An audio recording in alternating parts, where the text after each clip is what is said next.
Welcome back. आप देख रहे हैं बनो अपना फाइनेंस मिनिस्टर और अब दर्शकों के सवालों के जवाब हम देंगे, जहां पर मेरे साथ गौतम कालिया, शेर खान पीएपी पारपा से और फिरोज अजीज डिप्टी सीओ रांची वेल्थ हमारे साथ जुड़ गए हैं। और गौतम के लिए मोनार्क दवे हमारे दर्शक फोन लाइन पर है। नमस्कार।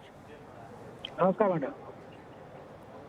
हेलो। आपने HDFC flexi cap, ICICI Pru blue chip और इन दोनों में आपने निवेश कर रखा है 2014 से, ठीक है? ब्लू चिप में दो है, एक 2014 से और 15 से। 15 से, और एक मिरर का भी है आपके पास। हाँ हाँ, फ्रॉम इसमें 18। आपने 2020 से शुरू किया है। हाँ। आपको ये 8 लाख रुपए कब तक चाहिए? 2025 में? हाँ जी हाँ जी। अभी क्या वैल्यू है? तो क्या ये सफिशिएंट? अभी हाँ, वैल्यू लाइन क्या पर है? हूँ अभी। ये सफिशिएंट है कि? नहीं नहीं, आप लाइन पर हैं वो तो मैं जानती हूँ। मुझे ये बताइए हाँ, कि अभी वैल्यू क्या है पोर्टफोलियो की? वो तो अभी देखी नहीं मैंने।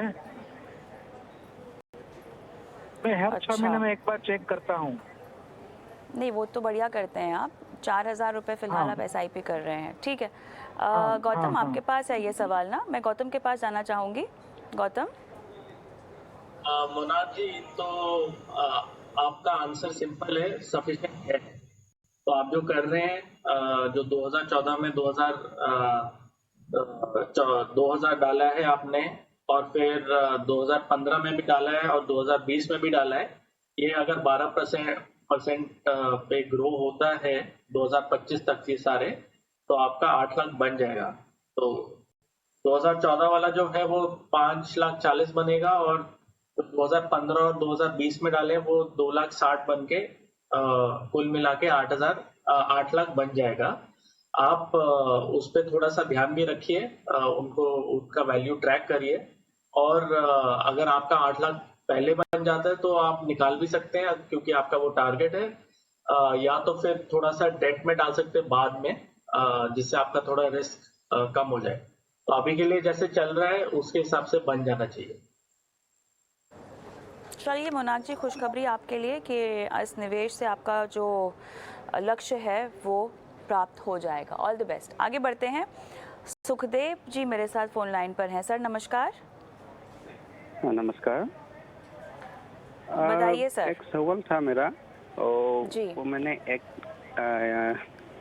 लोन से मैंने 3 EMI मिस कर दिया।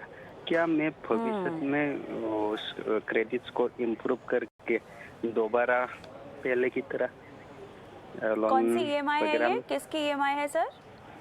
DMI finance. होम लोन है कि पर्सनल लोन है, क्या है? पर्सनल लोन है। पर्सनल लोन है। पर्सनल लोन का आपने मिस किया है। क्या 3 EMI आपने मिस किया? क्या मैं हाँ 3 EMI मैंने मिस किया। तो क्या मैं बाद में वो सब क्लियर करके और क्रेडिट अभी आप चुका रहे हैं करने का फिर? अभी आप चुका रहे हैं सर?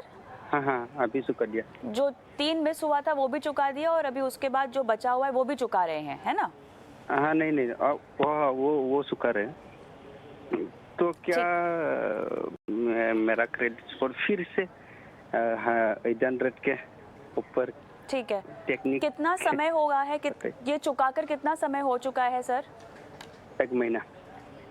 1 ही महीना हुआ है। चलिए ठीक है। हाँ। ओके, चलिए मैं फिरोज से बात करना चाहूँगी। फिरोज, पहले सेगमेंट में हम बात ही कर रहे थे कि किस तरह से कर्ज को अगर आप प्लान करके नहीं लेते हैं तो आपके ऊपर भारी पड़ सकता है। एक अहम पहलू उस चर्चा का ये है कि आपकी जो क्रेडिट स्कोरिंग है वो ख़राब हो जाती है। फिरोज, सुखदेव जी के लिए क्या सोल्यूशन है उस पर हम बाद में आएंगे, लेकिन क्रेडिट स्कोर और आपकी लोन की रीपेमेंट किस तरह से कनेक्टेड है इस पर हम बात कर लेते हैं। बताएं। कविता जी, जैसे ये बहुत इंपॉर्टेंट पहलू है, हैंड एंड ग्लव है, ये जॉइंट एट द हिप है दोनों कॉन्सेप्ट्स। एक तो लोन है और दूसरा आपका जो क्रेडिट स्कोर है। क्रेडिट स्कोर के बिना पे कोई भी आपको लोन देता है, और जो ब्याज दरें लगेंगी वो भी क्रेडिट स्कोर से निर्भर है। वो बेसिकली क्रेडिट स्कोर, जैसे हम जब कोई बॉन्ड खरीदते हैं तो क्रेडिट रेटिंग देखते हैं कि AAA है, AA है, A है। वैसे अगर NBFC या कोई बैंक आपको पैसे देती है तो ये देखती है कि भाई इन्होंने पिछले अपनी हिस्ट्री में कैसे रिपेमेंट्स की हैं, और वो एक नंबर के आधार पे आता है। तो उसको कहते हैं क्रेडिट स्कोर। तो क्रेडिट स्कोर अच्छा रखना जरूरी है, क्योंकि जब कभी आपको बड़ा सा लोन, होम लोन लेना पड़े, तो क्रेडिट स्कोर की जरूरत पड़ेगी। लोग छोटा सा पर्सनल लोन लेते हैं, उसमें जैसे सुखदेव जी ने भी कहा कि उनकी ईएमआई डिफॉल्ट हो गई तो उनकी क्रेडिट स्कोर कम हो गई। बट जब आप फिर होम लोन लेने जाएंगे तो आपको होम लोन मिलेगा नहीं। तो बैंकों का ये जरिया है ताकि आप अपनी ईएमआई को टाइम पे करें। इसीलिए तो वो दिल खोल के आपको पैसे क्यों देते हैं कि भाई उनको भी पता है कि आपको क्रेडिट स्कोर की चिंता होगी, आप रिलीजियसली पे करेंगे तो उनका तो इंटरेस्ट ब्याज तो बन ही जाएगा। सो credit score is important. Credit score के आधार पे आपको बैंक लोन देगी या नहीं देगी ये आधारित होता है। दूसरा, क्या ब्याज पे देगी, ये दोनों इंपॉर्टेंट वेरिएबल्स हैं एक लोन के। In turn credit score is important point. Now if I come to Sukhdev ji question, Kavita ji, मेरे हिसाब से अगर आप ईएमआई जो मिस कर चुके हैं उसको रीपे कर चुके हैं तो credit rating agencies do this exercise on a monthly basis. तो हर महीने वो री एस्टैब्लिश करते हैं आपकी क्रेडिट स्कोर और आपको वो क्रेडिट स्कोर को इंप्रूव करते हैं। तो अगर आप 15-45 दिन 2 महीने रुकते हैं तो आपकी क्रेडिट स्कोर की इंप्रूवमेंट की संभावना बहुत ज्यादा है। 0.1 इंप्रूवमेंट की संभावना है। बट सेकेंड पॉइंट इज कब। तो these are monthly updated numbers, that's what we understand. तो आप अगर 2 महीना रुकेंगे तो आपकी क्रेडिट स्कोर इंप्रूव जरूर होनी चाहिए। अब क्या 800 से ऊपर जाएंगी या 800 से नीचे रहेंगी, इट ऑल्सो डिपेंड्स ऑन आपने कैसे सेटल किया, कब सेटल किया, कितनी देर बाद सेटल किया। सो वो 800 के ऊपर जाएगी कि नहीं वो हम नहीं कह सकते, बिकॉज उनके जो एल्गोरिथम्स हैं, फॉर्मूले हैं, उसके आधार पे स्कोर डिपेंड होता है। But improvement is near certain. तो अब फिरोज़ एक सवाल मुझे ये पूछना है, क्योंकि कई बार ये जो स्कोर सुधारने का समय है ये 1 महीने से बढ़कर 8 महीने भी हो जाता है। तो अब इन्हें अपनी रिपोर्ट लगातार क्या मंगाते रहनी चाहिए हर महीना, या आपको लगता है कि 3-4 महीना रुक जाइए उसके बाद रिपोर्ट मंगाकर देख लीजिए? क्या कहेंगे? मेरे हिसाब से अगर आप कोई अभी वापस लोन लेने की जरूरत नहीं है तो इतने एंशियस ना रहे। राइट, एक स्कोर इंप्रूव होने में टाइम लगता है।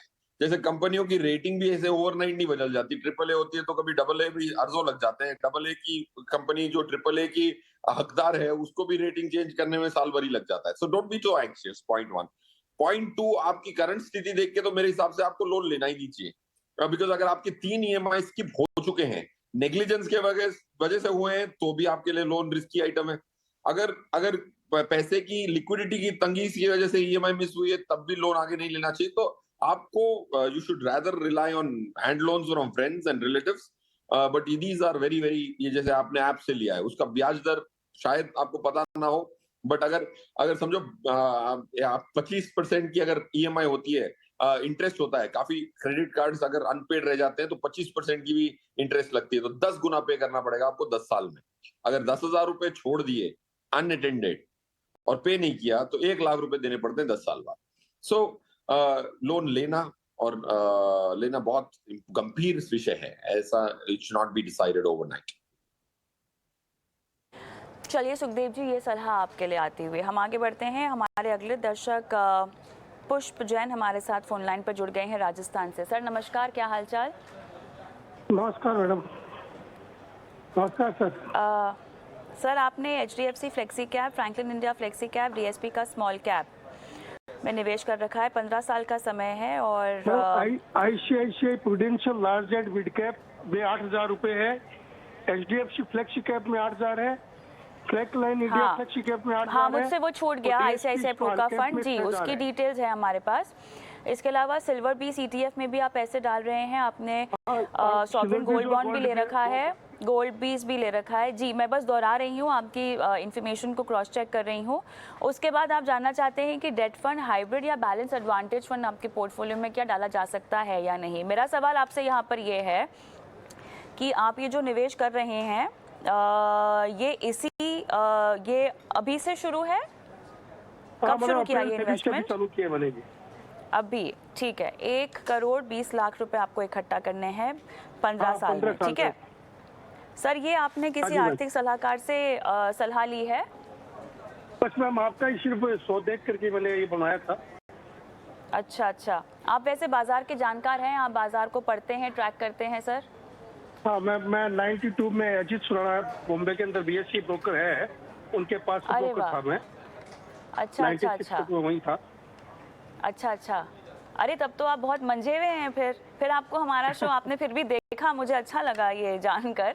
बहरहाल गौतम बताइए, ये तो काफ़ी पुराने ट्रेडर और निवेशक लगते हैं, अब इनको आप अपनी सलाह से इम्प्रेस कीजिए। मेरे ख्याल से बात ये हो गई है गौतम। जी, तो आपका जो पोर्टफोलियो है वो ठीक है, उसमें थोड़ी सी बदलाव मैं बोलना चाहूँगा। और आपका जो टारगेट है, जो आप चाहते हैं 1.2 करोड़ 15 साल में, वो हो जाएगा। इनफैक्ट अगर आप 12% का रिटर्न आपको मिलेगा 15 साल के लिए हर सालाना, तो ये जो अमाउंट है 30,000 की महीने की, ये 1.5 करोड़ तक जा सकती है। तो आपकी सोच सही है कि आप थोड़ा सा रिस्क कम कर सकते हैं, कुछ बैलेंस एडवांटेज फंड या थोड़ा सा डेट डाल सकते हैं इसमें, जिससे थोड़ी स्टेबिलिटी आ जाए, थोड़ी वॉलेटिलिटी कम हो जाए, आप वो कर सकते हैं।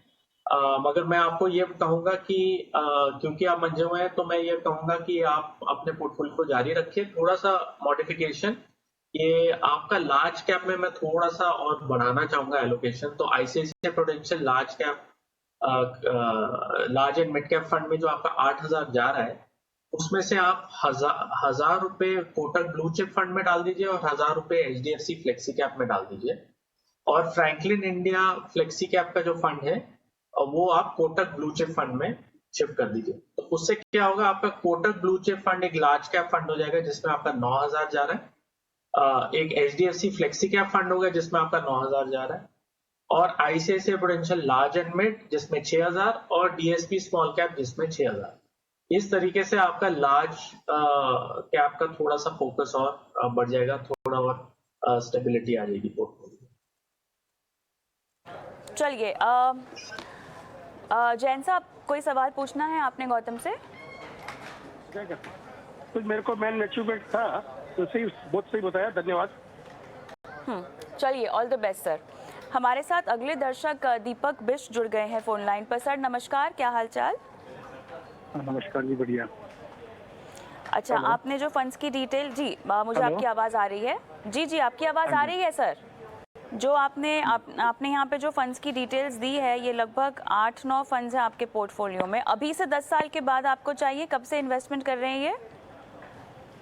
मैम डेट भी लिखी है उसके आगे, 2017 से, कुछ 2017 से, फिर 18 से 21-22। अच्छा, चलिए, 22,000 रुपये 8 फंड्स हैं आपके पास, है ना? ये फिरोज, आपके पास आती हूँ मैं सीधा। यस कविता जी, सो इनकी अगर हम एसआईपीज देखें, एक तो क्लियर इंडिकेशन है इनका कि ये इनकी आदत है कि ये अपनी एसआईपी बढ़ाते हैं।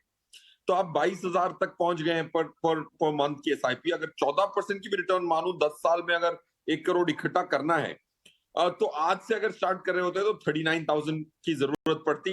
बट क्योंकि इन्होंने ऑलरेडी 3-4 साल कंप्लीट किया है for different SIPs weighted average, तो ये ऑलमोस्ट 26,000 से 27,000 अगर ये अपनी एसआईपी अमाउंट को बढ़ाते हैं, तो ये अपने 1 करोड़ के लक्ष्य पे पूरे अपना 1 करोड़ का लक्ष्य पूरा कर सकते हैं, अगर 10 साल के बाद उनको पैसे चाहिए। That's point 1। पॉइंट 2, क्या 14% की रिटर्न की उम्मीद करना वाजिबी होगा? तो मेरे हिसाब से 11 से 12% की जो रिटर्न है, वो मीडियन रिटर्न है निफ्टी की, वो आने की उम्मीद है, स्पेशली स्टैगर करके इन्वेस्ट करो तो।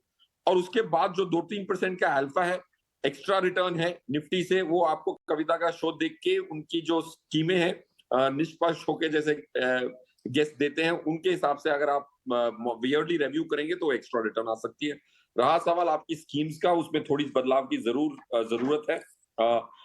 HDFC index fund equal weight में कहूंगा कि भाई ये पैसिव फंड है। अगर एक्टिव फंड्स बारीकी से चुने जाएं तो 2-3% एक्स्ट्रा रिटर्न निकालना इतना कठिन नहीं है।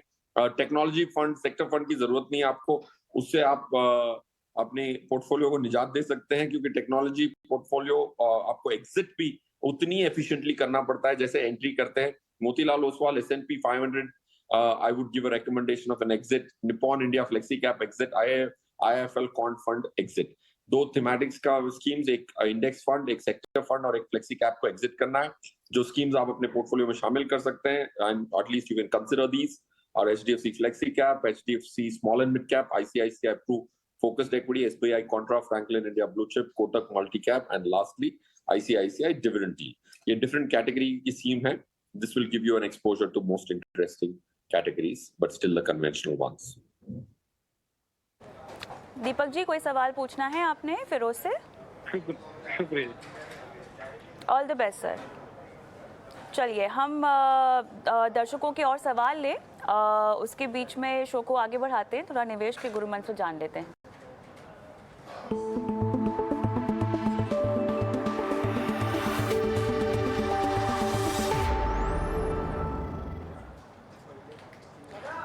गौतम बताइए.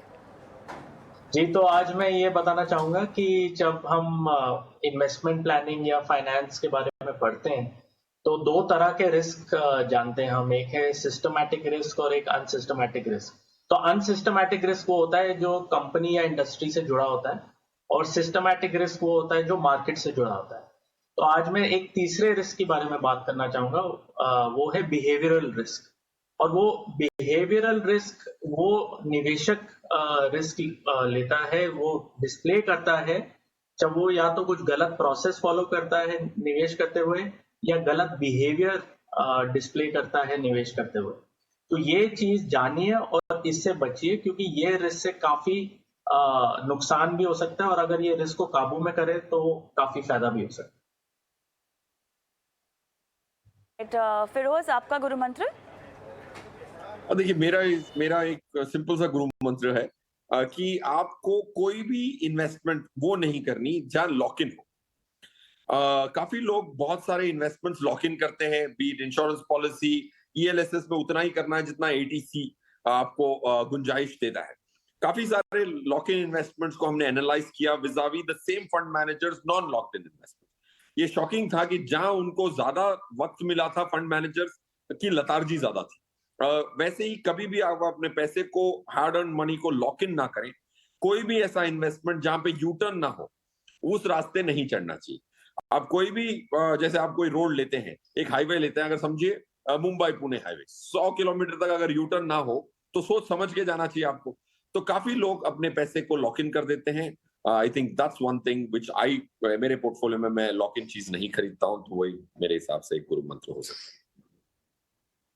चलिए, तो इसी निवेश के गुरु मंत्र के साथ आप दोनों का बहुत बहुत धन्यवाद. गौतम आपका और फिरोज आपका समय निकाला, दर्शकों की फाइनेंशियल प्लानिंग आज आप दोनों ने कराई.